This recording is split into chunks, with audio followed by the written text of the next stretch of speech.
Hello students, this is Hitesh Mehta sir, law educator.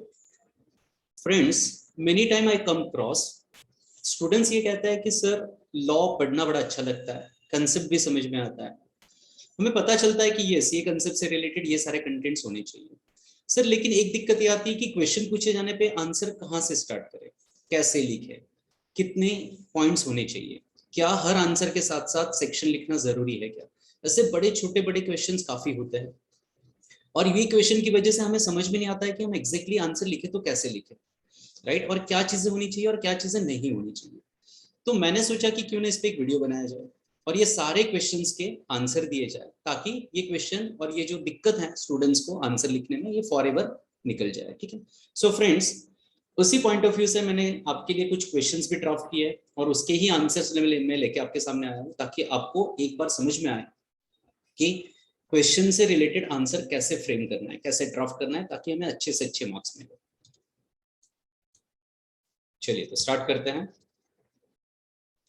कुछ FAQs हैं, frequently asked question. सबसे पहले आता है from where and how to start writing answer for the question. दूसरा आता है do I have to mention relevant section in every answer. Do I have to write in lawful language compulsorily. ये काफी बार मुझसे पूछा जाता है कि सर बताइए लॉफुल लैंग्वेज तो काफी डिफिकल्ट है, इसको याद कैसे रखें और कंपल्सरी है कि इसमें ही लिखना जरूरी है। Next, how many points should be written. Do I have to give reference of relevant case law हर बार। What should be length of my answer and last but not least how to write distinguish between how many points should be there. So I hope मैंने छोटे बड़े सारे questions cover up करने की कोशिश की है, तो इससे आपको काफी इंसाइट मिलेगा, काफी इससे आपको फायदा होगा एक्चुअल आपको क्वेश्चन के आंसर अटेम्प्ट करते समय। चलिए आगे बढ़ते हैं। समझिए आपको ऐसा कोई क्वेश्चन आता है, what are the essential elements of a valid contract. ठीक है, ऐसा क्वेश्चन आया, 7 मार्क के लिए क्वेश्चन।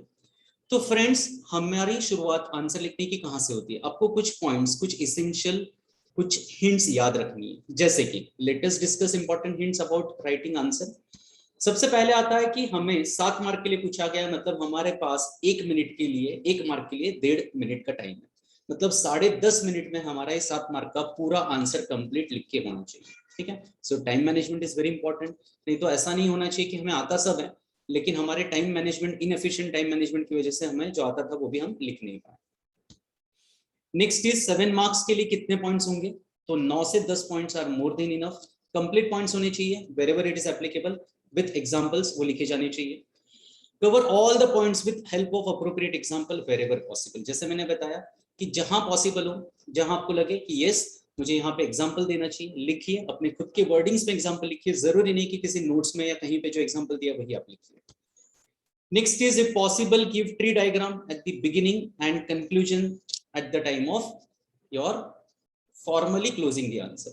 तो स्टार्टिंग में अगर पॉसिबल हो, हमें टाइम परमिट करता हो, ऑब्वियसली वो टाइम के हिसाब से ही होगा। अब ट्री डायग्राम आपकी आंखों के सामने रखिए, ड्रॉ कीजिए ताकि आपको भी वहां से पॉइंट उठा के उसको एक्सप्लेन करना इजी होगा और एक एग्जामिनर पेपर चेकर पे भी उसका एक अच्छा इंप्रेशन पड़ेगा। और कंक्लूजन कैसे होना चाहिए मैं आपको बताऊंगा। Next is right answer in bullet points instead of paragraph. देखिए फ्रेंड्स ह्यूमन नेचर ऐसा है कि बड़े बड़े पैराग्राफ, बड़े बड़े मैसेजेस हम भी रीड करना पसंद नहीं करते, स्किप करते हैं। अगर जैसे मैं आपको यहाँ पे पॉइंट्स पे दे रहा हूँ तो आप मेरी बात सुन भी रहे हो और सामने साइमल्टेनियसली देख भी रहे हो, तो पॉइंट्स में देना मतलब हमेशा कैची लगता है, हमेशा अट्रैक्टिव लगता है और उससे आपका आंसर का इंप्रेशन भी अच्छा पड़ता है। Next is last but not least give number two bullet points. Numbering बहुत इंपॉर्टेंट है, नंबरिंग जरा ध्यान से दीजिएगा, नंबरिंग में गड़बड़ मत कीजिएगा, नहीं तो आप 8 पॉइंट लिखोगे और गलती से 6 पॉइंट का ही नंबर दोगे तो फाइनली वैसे ही कंसिडर होगा। चलिए एग्जैक्टली हम स्टार्ट करते हैं कि आंसर आपका कैसा होना चाहिए। आपकी आंसर की शुरुआत कहां से होगी, इंट्रोडक्शन विद रिलेवेंट और एप्लीकेबल सेक्शन। जहां आपको याद हो सेक्शन वहां पे स्टार्टिंग आपकी ऐसे ही होनी चाहिए। देखिए जैसे कि दिए हैं according to section 2H of Indian Contract Act 1872, right, ऐसे ही लिख के आपको आगे लिखना है ब्रैकेट में, मतलब सेक्शन हमेशा ब्रैकेट में आते हैं। An agreement enforceable by law is a contract. तो क्वेश्चन हमारा यहाँ से स्टार्ट हुआ, what are the essential elements of a valid contract. हालांकि ये डायरेक्टली अपना आंसर इससे रिलेटेड नहीं है लेकिन हमने थोड़ा सा माहौल क्रिएट किया, हमने थोड़ा सा इंट्रोडक्टरी पैराग्राफ क्रिएट किया ताकि हमें पता चले और एग्जामिनर को पता चले कि यस ये बंदे को पूरी तैयारी के साथ आया है। सो डेफिनेशन से हम स्टार्ट करेंगे, wherever it is possible along with section. देखिए जैसे मैंने बताया शुरुआत में, पॉसिबल हो तो ट्री डायग्राम बनाइए। जैसे कि यहाँ पे 10 पॉइंट्स दिए कि ये 10 पॉइंट्स को इंपॉर्टेंट माना जाता है किसी भी वैलिड कॉन्ट्रैक्ट के लिए। अगर आपके सामने ये 10 पॉइंट्स आपने बना के रखे होंगे तो आपको एक पॉइंट उठाना है, एलाबोरेट करना है, एक पॉइंट उठाना है, एलाबोरेट करना है, तो this will definitely help you. So देखिए इस तरह से हम लिखेंगे अपना आंसर। मैं अभी इसके डिटेलिंग में नहीं जा रहा हूं, लेकिन कैसे लिखेंगे, टू पार्टीज तो दो पार्टीज का होना जरूरी है। और एक कंसर्न आता है कि सर इतने बड़े बड़े आंसर से इतने बड़े बड़े कंसेप्ट से हम कैसे याद रखें। तो मैं हमेशा एक चीज कहता हूँ स्टूडेंट्स को कि हमेशा पॉइंट्स याद रखिए, मेन पॉइंट्स याद रखिए। इसकी जो अंदर की जो दो लाइनें हैं, राइट, जो हमें एलाबोरेट करनी है, जो एक्सप्लेन करनी है अलॉन्ग विद एग्जांपल, ये हमारे पास इतनी अंडरस्टैंडिंग होनी चाहिए, डेटा होना चाहिए, वोकैबुलरी होनी चाहिए कि हम आराम से इसको डेवलप कर सकते हैं। तो आपका टास्क क्या है, you have to remember the main points. तो देखिए सबसे पहला पॉइंट क्या है, टू पार्टीज, हम ब्रीफली लिखेंगे, इफेक्टिव लिखेंगे। A contract involves at least two parties, one party making offer and another party is accepting. दूसरा पॉइंट क्या आएगा, parties must intend to create legal obligations with reference to, हमें अगर case का reference भी देना है तो मैंने जैसे बताया था, क्वेश्चन में पूछा था कि सर हर बार रेफरेंस देना जरूरी है क्या, हमें याद है, हम कंफर्टेबली लिख सकते हैं, तो जरूर लिखेंगे कि with reference to Balfour versus Balfour case law there must be an intention of the parties to create legal relationship। आगे बढ़ेंगे, थर्ड पॉइंट क्या दिया है, other formalities to be complied with, जैसे अगर इंश्योरेंस का कॉन्ट्रैक्ट है तो it has to be in writing, property dealing का कॉन्ट्रैक्ट है तो it has to be in writing, जैसे एग्जांपल के तौर पे दिया है यहाँ पे। फोर्थ, सर्टेनिटी ऑफ मीनिंग, अगर वन पर्सन, जैसे हम ब्रीफली उसको एक्सप्लेन करेंगे और एग्जांपल में लिखेंगे one of the persons is dealing in multiple oil, automobile oil, sunflower oil, coconut oil, तो वो कौन से ऑयल को सेल करने की बात कर रहा है वो डेफिनेट होना चाहिए। तो आप एग्जांपल लिखिए, उससे आपका आंसर परिपूर्ण लगेगा। जैसे यहाँ पे एग्जांपल दिया है, देखिए मैंने पर्पसली रीड में इसको बताया है कि in my own words I have written the example. तो बहुत सारे स्टूडेंट समझते हैं कि अच्छा नोटबुक में, मॉड्यूल में, कहीं नोट्स में जो एग्जांपल दिए वही लिखने चाहिए, जरूरी कुछ नहीं है।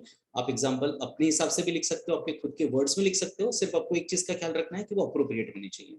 जैसे मैंने यहाँ पे एग्जांपल लिखा है कि mister A is a dealer of different cars, he deals in sports car, vintage cars, tourist cars and family car. If here Mr. B makes an agreement to purchase one of the cars, here it is not certain that which car he is buying. Clear नहीं कर रहा है कि कौन सी car वो purchase करने वाला है, तो ये अनसर्टेन एग्रीमेंट होगा, hence it is going to be. आगे दिया क्या दिया है, point number 5, possibility of performance agreement, possible होना चाहिए, दो लाइन मैंने लिखा और उसके बाद मैंने एग्जांपल लिखा कि अगर कोई इंसान किसी को बोलता है कि आप चांद तारे तोड़ के लाओ आसमान से, आई विल गिव यू पर स्टार 1 लाख रुपीस, तो ये पॉसिबल नहीं है परफॉर्म करना। 6 point is offer and acceptance, मैं इस तरह से अपनी लैंग्वेज में इसको एक्सप्लेन करूंगा, थोड़ा सा मैं स्पीडली जा रहा हूं ताकि सारी चीजें कवर हो सके। पॉइंट नंबर 7, फ्री कंसेंट, देखिए मैंने बोल्ड पॉइंट पे लिखा है, डैश किया है, एकदम आसान, एकदम सीधे लैंग्वेज में, एकदम सिंपल मेरे हिसाब से इसका आंसर लिखा गया है। तो ये भी एक मिथ होता है कि सर क्या लॉफुल लैंग्वेज में ही आंसर आना जरूरी है क्या, बिल्कुल नहीं। आप अगर इसको ऑब्जर्व करोगे तो सारे जो आंसर से सारे जो पॉइंट्स हैं मैंने अपने ही लैंग्वेज में और इजी लैंग्वेज में ड्रॉप किए। एग्जांपल मैंने दिया है, देखिए मैंने आपको बताया wherever it is possible should give example. Next is capacity of the parties, तो 3 चीजें मैं यहाँ पे लिखूंगा, एक तो पर्सन का एज मेजर होना चाहिए, should be over and above 18 years of age, दूसरा साउंड माइंड होना चाहिए, तीसरा should not be disqualified by law. 9th point is lawful consideration object, जब भी कोई भी इंसान एग्रीमेंट करता है तो उसका पर्पस, उसका ऑब्जेक्ट और कंसिडरेशन जो प्रॉमिस दिया जा रहा है वो लॉफुल होना चाहिए, अनलॉफुल ऑब्जेक्ट या प्रॉमिस या कंसिडरेशन नहीं चलेगा, एग्जांपल दिया appropriate. 10th point is not expressly declared to be void, law ने इसको स्पेसिफिकली डिक्लेयर्ड वॉइड नहीं रखना चाहिए, जैसे कि restraint of trade, restraint of marriage, जो ये कुछ जो कैटेगरी रखी गई है उससे रिलेटेड या उसी नेचर का एग्रीमेंट नहीं होना चाहिए। ठीक है, एग्जांपल मैंने वापस इसके लिए दिया। देखिए आपका क्लोजिंग पार्ट बहुत इंपॉर्टेंट है, जितने आपके पॉइंट्स इंपॉर्टेंट है उतना ही क्लोजिंग, फॉर्मल क्लोजिंग इंपॉर्टेंट है। जैसे मैंने यहाँ पे लिखा है कि thus we may conclude that above mentioned points are essential to make valid contract या contract valid। सो फ्रेंड्स देखिए कहीं पे भी मैंने ज्यादा लॉफुल लैंग्वेज का उपयोग नहीं किया है, मैंने सारे पॉइंट्स बुलेट में लिखे हैं, प्रॉपर एक्सप्लेनेशन दिया है 2 से 3 लाइन में, और जहां पॉसिबल था और जहां पे एप्लीकेबल था मैंने एग्जांपल्स डाले हैं। अगर आप इतना लिखोगे तो I am very much sure and you will be confident at the time of writing कि आपको अच्छे से अच्छे मार्क्स मिलेंगे। ठीक है, चलिए दूसरा एक क्वेश्चन लेते हैं, define company, explain its characteristics. Friends question कहां से स्टार्ट होता है ये भी काफी इंपॉर्टेंट है। जैसे यहाँ पे क्वेश्चन स्टार्ट हुआ है कि डिफाइन कंपनी, मतलब एग्जामिनर पेपर जिन्होंने निकाला है वो चाहते हैं कि आप कंपनी का डेफिनेशन दे यहाँ पे। तो जहां क्वेश्चन स्टार्ट होता है डिफाइन, वहां पे आपको डेफिनेशन लिखनी है। भले नोट्स में या मॉडल में 2 से 3 डेफिनेशन दी हो, आप एक डेफिनेशन से भी अपना आंसर कंप्लीट कर सकते हैं। One definition will be more than enough, provided you should write it in as it is manner. ठीक है, so define company, explain its characteristics, ऐसा कोई क्वेश्चन हो जो 5 मार्क के लिए आया तो हम कहां से स्टार्ट करेंगे? हमारा सिंपल सा रूल, इंट्रोडक्शन विद रिलेवेंट और एप्लीकेबल सेक्शन। तो मैंने यहाँ पे स्टार्ट किया कि एज पर या according to section 2 subsection 20 of the Companies Act 2013, company means a company incorporated under this act or under any previous law। तो बड़े सिंपल लैंग्वेज में मैंने सेक्शन के साथ इसको इंट्रोड्यूस किया है कि कंपनी मतलब ऐसी कोई एंटिटी जिसको इनकॉर्पोरेट किया गया है, जिसको एस्टैब्लिश किया गया है अभी के एक्ट में, दैट इज कंपनीज एक्ट 2013 या previous company law that is 1956। तो I have introduced the concept. आगे मैं बढ़ूंगा। जैसे मैंने आपको बताया कि ट्री डायग्राम आप वो किसी भी फॉर्म में, किसी भी शेप में आप बना सकते हो। 5 पॉइंट्स यहाँ पे हैं, तो मैंने 5 पॉइंट्स अपनी आंखों के सामने रखे हैं, राइट। इससे मैं एक पॉइंट उठाऊंगा, उसको एलाबोरेट करूंगा, एक पॉइंट उठाऊंगा, एलाबोरेट करूंगा, ताकि मेरा काम आसान हो और मेरा आंसर भी एक अच्छा कंप्लीट लगे। आगे बढ़ते हैं। देखिए first point, separate legal entity. तो भाई कंपनी और कंपनी के मेंबर से इनका जो अस्तित्व है, एग्जिस्टेंस है, वो अलग है, बराबर है। तो इसलिए company can have its own name, company can open bank account its own name, company can raise loan, company can enter into contract with any person, likewise. Second एक पॉइंट में आते हैं perpetual succession.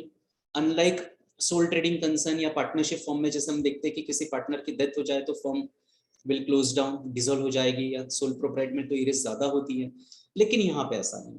Company is going to have perpetual succession, that means जब तक इसको formally close नहीं किया जाए तब तक ये एज इट इज चलेगी। तो देखिए मैंने 3 से 4 लाइन में इसको डिस्क्राइब किया है, बहुत ज्यादा नहीं लिखा।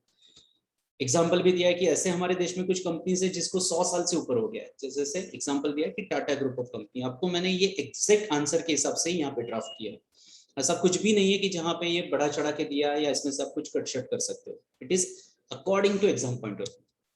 Point number 3 is limited liability. हर मेंबर की लायबिलिटी यहाँ पे लिमिटेड रहेगी, राइट। तो 3 तरह की कंपनीज यहाँ पे डिस्क्राइब की गई है। मैंने ब्रीफली लिखा है कि लिमिटेड लायबिलिटी, जहाँ पे हर मेंबर की लायबिलिटी लिमिटेड होगी एज पर हिज और हर होल्डिंग ऑफ शेयर्स। दूसरा limited by guarantee at the time of formation of company, जिसने जितनी गारंटी दी उतनी। और तीसरा अनलिमिटेड कंपनी। मैंने ये लिमिटेड लायबिलिटी का जो मुद्दा है वो 3 तरह से बाइफरकेट किया है, जैसे कंपनी का टाइप होता है, ठीक है। आपको इसी तरह से एज इट इज लिखना है। Next is point number 4, artificial legal person. तो भाई कंपनी का खुद का अपना एक अस्तित्व है, कंपनी अलग से पहचान है, तो इसलिए मैंने ये सारे पॉइंट्स उसके 1 बाय 1 लिखे हैं कि it is created by law, it is having separate legal entity apart from its members, right. Artificial person, it can only work through human agency, that is directors, thus a company called an artificial person। मैंने ये point को भी एक formal conclusion दिया। Last but not least कि common seal, it's basically a signature of the company. तो देखिए मैंने क्या किया कि मैंने 5 मार्क के हिसाब से 5 पॉइंट लिखा। 5 पॉइंट लिखने से पहले मैंने उसको इंट्रोडक्शन दिया, मैंने ट्री डायग्राम बनाया ताकि मैं वहां से पॉइंट्स आराम से उठा के एक एक पॉइंट को एक्सप्लेन कर सकूं। मैंने इतना ही नहीं तो 5 पॉइंट कंप्लीट होने के बाद उसको फॉर्मल क्लोज भी किया कि hence we may conclude that above mention points makes a company unique form of business organisation as compare to other forms of business organisation, ठीक है। That it is. फिर लास्ट एक पार्ट पे आते हैं कि सर डिस्टिंग्विश भी हमें बताइए, क्योंकि यूजुअली ये भी आते रहते हैं। तो डिस्टिंग्विश का ऐसा है कि जैसे मैंने आपको एक एग्जांपल दिया है कि difference between agreement and contract, 4 mark के लिए क्वेश्चन पूछा गया है।